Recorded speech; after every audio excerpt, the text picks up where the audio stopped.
Bismillahirrahmanirrahim. Assalamu alaikum. Today is the 21st of March 2021. It's a Sunday, a slightly overcast day in Islamabad.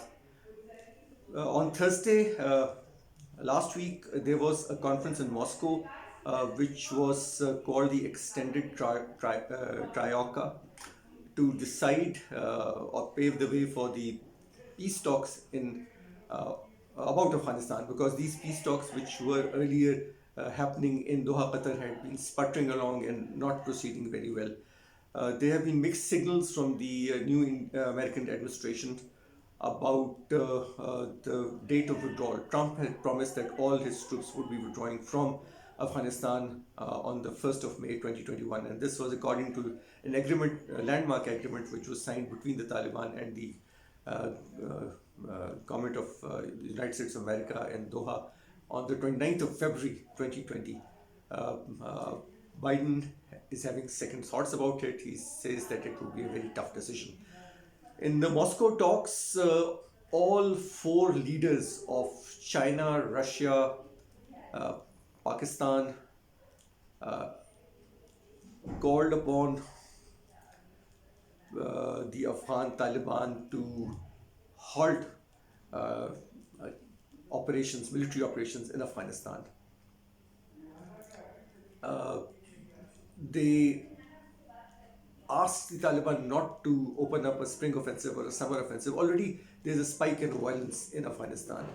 Uh, the Americans were represented by their pointsman on Afghanistan affairs, Zalmay Khalilzad, who is a carryover from the previous administration.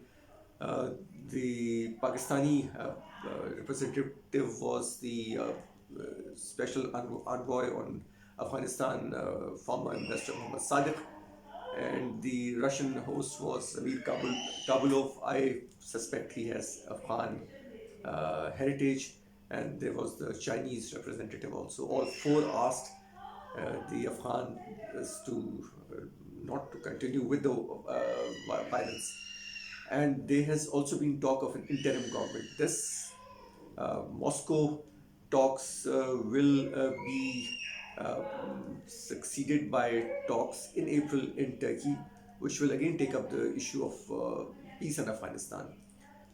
On Friday, the Taliban spokesperson Sohail Shaheen addressed a press conference in which he said that if the Americans do not abide by the 1st of May promise, there will be uh, escalation in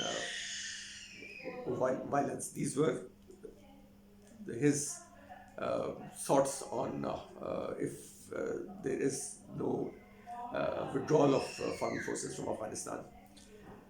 I have discussed this many times before also, that we already have an example of the Russian Soviet withdrawal from Afghanistan, and it led to a lot of chaos and civil war in Afghanistan, because the national forces, Afghan national forces, as in the current case also created by the Soviets, dissolved very quickly. Najibullah could not maintain his reign over the rest of Afghanistan, and the various warlords could not bring themselves to a consensus. There was a rotating presidentship also, but that mechanism also failed.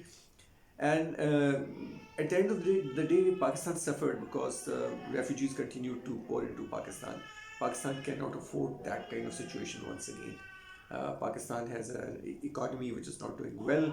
Pakistan already have over 3 million Afghan refugees, some legal, some illegal. So Pakistan does not want a repeat of what has happened before.